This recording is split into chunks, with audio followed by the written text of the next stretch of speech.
Notre fondation a une ambition, c'est que 1000 établissements mettent l'écoute au cœur du travail.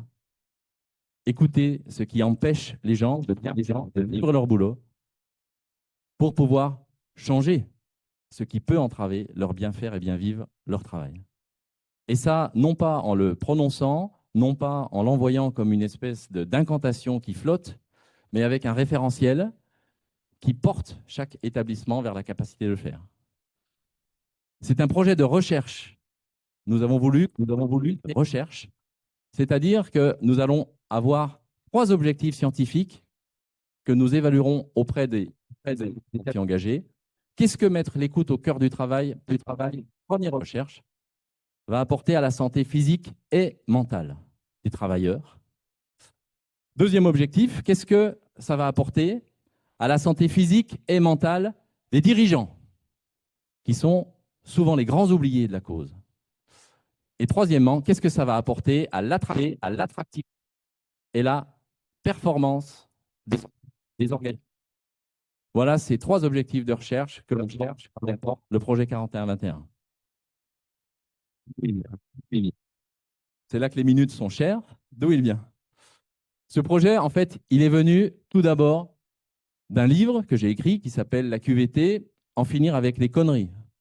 Avec, vous avez vu, une expression très scientifique du scientifique.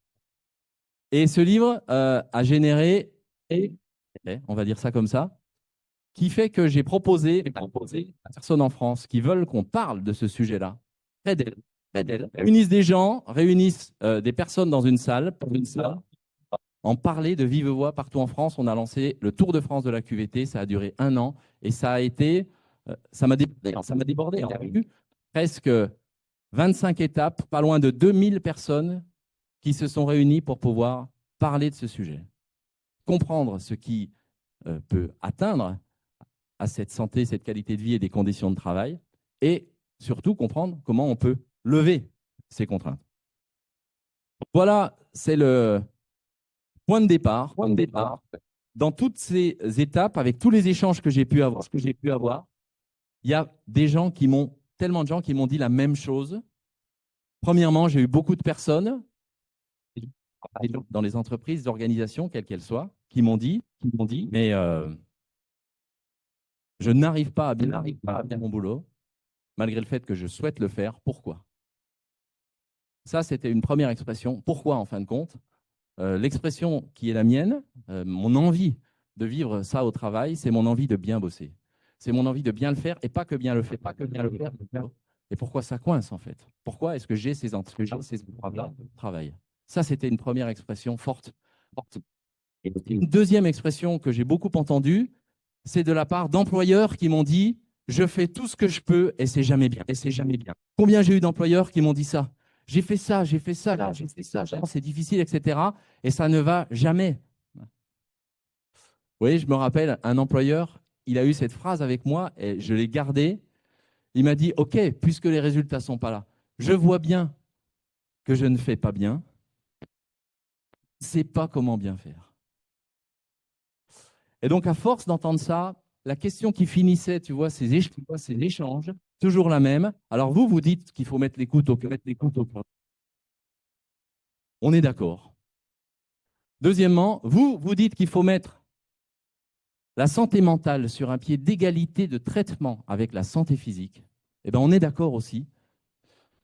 La seule question qui se pose, comment on fait concrètement? C'était ça. Comment on fait concrètement? Alors, à force d'entendre secrètement, eh bien, j'ai dit, mais on ne peut pas laisser tout le monde dans « débrouillez-vous avec ce qu'on vous donne, et puis rendez-vous là ». Donc, j'avais un premier cercle de gens qui réfléchissaient avec moi à transformer un petit peu l'essai.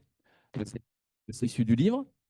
Ce premier cercle de gens, je ne vais pas citer tout le monde parce que j'ai forcément oublié. Ce premier cercle de gens, c'était Sophie Thierry, Michel Ledoux, Jean-François Naton, Stéphane Seillet. Alors, c'est là aujourd'hui. Et je leur avais proposé d'inscrire les principes généraux de prévention dans l'article L 4121-2 du Code du travail. Et on a commencé à dresser les façons d'y arriver, ce qui reste une question d'actualité, hein, parce que pour vous donner un peu d'actualité, il se trouve, ça va être débattu dans le cadre de la loi sur l'emploi des salariés expérimentés de ces prochaines semaines. Donc, ça peut peut-être arriver. C'est la première initiative concrète qu'on avait prise ensemble, avec cette envie qu'on partageait de changer un peu les choses.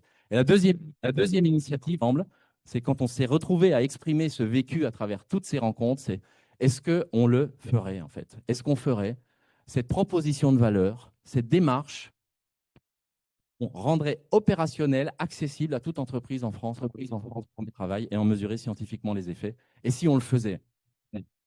Et non seulement on l'a fait ensemble, mais on ne pouvait pas y arriver à nous tout seuls. Donc, on a demandé au plus de gens possible que l'on connaissait de rallier cette énergie. Et c'était incroyable le nombre de personnes jointes dans cette aventure. C'était incroyable. Une aventure bénévole qui prend du temps sur tout le reste, sur tout ce qui nous rend si difficilement disponibles, et pourtant, qui l'ont fait.